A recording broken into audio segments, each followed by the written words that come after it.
के वर्कशीट शुरू करते हैं। सबसे पहले यहाँ पे आज जो वर्कशीट हम पढ़ रहे हैं वो उसके प्रश्न रिलेटेड हैं दूरी से या लंबाई से।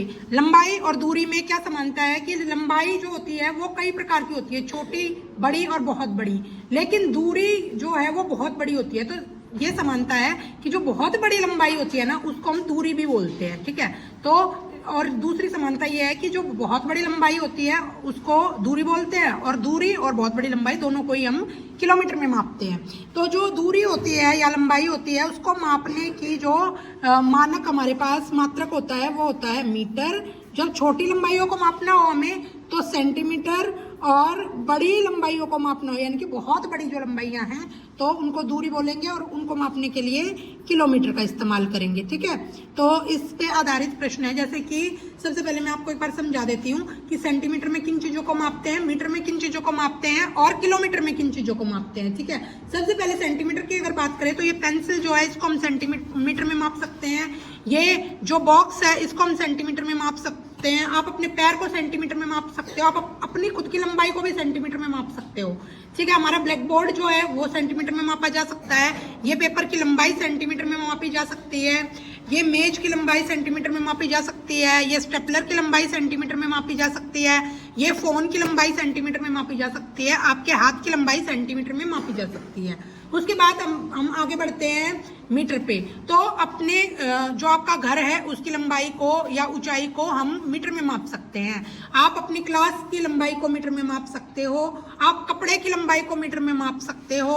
आप साड़ी की लंबाई को मीटर में माप सकते हो। और बहुत सारी ऐसी चीजें जो कि थोड़ी बड़ी होती हैं, जैसे कि चारपाई की लंबाई, बेड की लंबाई, ये सारी जो लंबाइयां होती हैं उनको आप मीटर में माप सकते हो बजाय कि सेंटीमीटर के, क्योंकि सेंटीमीटर में मापने के लिए हमें जो सेंटीमीटर का स्केल है वो बहुत बड़ा चाहिएगा और उसके लिए बहुत टाइम लगेगा। तो उस टाइम को बचाने के लिए हम वहां पे मीटर का इस्तेमाल करते हैं। अब अगर बहुत लंबी दूरी है या लंबाई है तो उसको हम मापने के लिए एक और उससे भी बड़ा जो स्केल है वो इस्तेमाल करते हैं, दैट इज कॉल्ड किलोमीटर।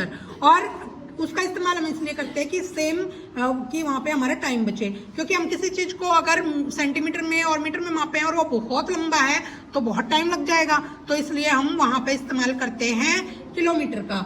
सबसे पहले हम बात करें, जैसे आपको अपने स्कूल से अपने घर की दूरी मापनी है तो आप किलोमीटर का इस्तेमाल करेंगे। आपको अपने होम टाउन का, अपने जहाँ पे आप रह रहे हो वहां से दूरी मापनी है, लंबाई नापनी है, तो उसके लिए भी हम किलोमीटर का इस्तेमाल करते हैं। आपको एक स्टेट से दूसरे स्टेट की दूरी मापनी है, आपको सड़क की दूरी मापनी है, या आपको एक जो नेशन है उससे दूसरे नेशन की जो दूरी है वो नापनी है, तो उसको नापने के लिए हम किलोमीटर का इस्तेमाल करते हैं। और उसी पे बेस्ड हमारी आज की वर्कशीट है। चलिए इसकी शुरुआत करते हैं। सबसे पहला जो प्रश्न है उस प्रश्न को देखेंगे। निम्नलिखित में से किस वस्तु की लंबाई सेंटीमीटर में मापी जा सकती है? खेल का मैदान, दीवार, साड़ी या फिर पेंसिल? बताइए। पेंसिल को हम सेंटीमीटर में माप सकते हैं। और ये है आपका प्रश्न नंबर 1 का डी, तो यहाँ पे आप इसको सर्कल कर देंगे डी को। अगला जो प्रश्न है उस प्रश्न में पूछा गया है सॉरी, दूरी मापने की मानक इकाई क्या है? लीटर है, ग्राम है, मीटर है या फिर मिनट है? बताइए। मीटर है तो मीटर सी पे है, तो दूसरे का सी हम यहाँ पे सर्कल कर देंगे। तीसरा क्वेश्चन पे आते हैं। तीसरा क्वेश्चन है यहाँ पे, निम्नलिखित में से किस वस्तु को हम मीटर में माप सकते हैं? मीटर में मापने के लिए जो हमें वस्तुएं दी गई है, पेंसिल है, पतंग है, कपड़ा है और सेब है। बताइए। कपड़े को हम टिक कर देंगे और कपड़ा जो है वो सी पे है, तो तीसरे प्रश्न का भी जो सी ऑप्शन है वो सर्कल कर देंगे। अगला जो प्रश्न है बेटा, उस प्रश्न में पूछा गया कि छोटे बच्चे के जूते 10 डैश लंबे हैं। तो अगर हमने पैर को सेंटीमीटर में मापा है तो जूतों को भी हम किस में मापेंगे? सेंटीमीटर में। तो इसको हम बी को हम यहाँ पे ऑप्ट करेंगे और बी को ऑप्ट करके क्वेश्चन नंबर 4 का बी हम यहाँ पे सर्कल कर देंगे। चलिए अगला प्रश्न है यहाँ पे प्रश्न नंबर 5। उसमें पूछा गया है कि पर्दे की लंबाई मापने के लिए सबसे उपयुक्त जो उपकरण है यहाँ कौन सा है? सबसे पहले एक स्केल दिया गया है, फुट्टा जिसको बोलते हैं, उसके बाद एक जग दिया गया है, और उसके बाद दिया गया है एक इंची टेप, और लास्ट में दी गई है वेइंग मशीन जिसपे इंची टेप। चलो तो यहाँ पे 5वें का सी है, तो 5वें का सी हम यहाँ पे सर्कल कर देंगे। अगला प्रश्न है, दिल्ली से कानपुर की दूरी मापने के लिए कौन से मापक इकाई का इस्तेमाल होता है? तो किलोमीटर, वेरी गुड, क्योंकि हमने पढ़ा था ना अभी कि एक जगह से दूसरी जगह की दूरी हम किलोमीटर में मापते हैं। तो डी पे ये है, तो इसको हम क्वेश्चन नंबर 6 है और 6 का हम डी यहाँ पे सर्कल कर देंगे टिक करके। चलिए अगला प्रश्न है प्रश्न नंबर 7, निम्नलिखित में से कौन सी वस्तु की जो लंबाई है वो 4 सेंटीमीटर से ज्यादा है। ये आपको स्केल दिया गया है, स्केल पे यहाँ पे सेंटीमीटर के बने हुए हैं, यहाँ पे 1-1 सेंटीमीटर के खांचे, देखो यहाँ पे 1 2 3 4 5 6 7। तो अब आप बताइए कि कौन सी चीज है जिसकी लंबाई 4 सेंटीमीटर से ज्यादा जा रही है? पेन की। तो पेन को ए ऑप्शन पे टिक करेंगे और फिर अपनी जो हमारी OMR शीट है उसके 7वें क्वेश्चन का ए सर्कल कर देंगे।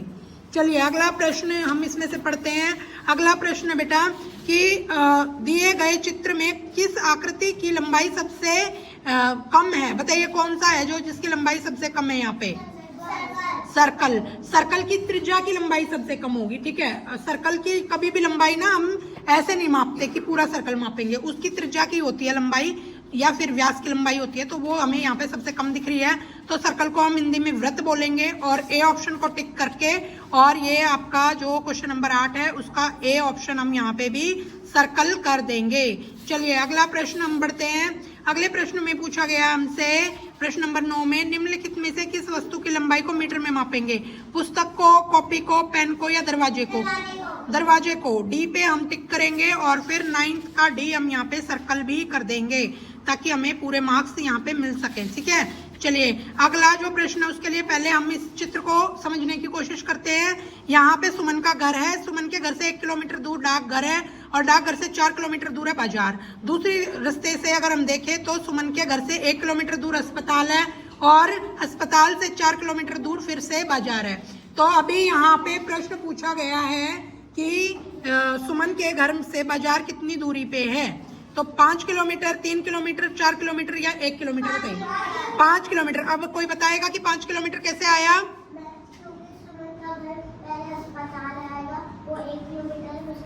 हाँ बिल्कुल ठीक, पहले 1 किलोमीटर चलेंगे हम अस्पताल के लिए, फिर अस्पताल से 1 किलोमीटर चलेंगे बाजार के लिए, तो इसलिए टोटल जो दूरी हो जाएगी 4 जमा में 1 और उसको हम 5 को यहाँ पे टिक करेंगे। और क्वेश्चन नंबर 10 का हम कौन सा सर्कल करेंगे? ए। चलिए क्वेश्चन नंबर 11 पे आते हैं। इनमें से कौन सा स्थान सुमन के घर के सबसे दूर है? बताइए। बाजार। देखो 2 रास्ते हैं सुमन के घर से बाजार जाने के। अगर यहाँ से जाओगे तो भी 1 किलोमीटर ऐसे चलेंगे और 4 किलोमीटर ऐसे, 5 किलोमीटर हो गया। अगर इस रास्ते से जाओगे तो 1 किलोमीटर पहले अस्पताल तक, फिर 4 किलोमीटर बाजार तक, 5 किलोमीटर हो गया। तो दोनों ही रास्तों से सबसे दूर ये बाजार पड़ेगा, तो इसलिए बाजार को हम यहाँ पे टिक करेंगे, बी ऑप्शन पे है और 11 का हम बी यहाँ पे सर्कल कर देंगे। तो ये थी आज की हमारी वर्कशीट।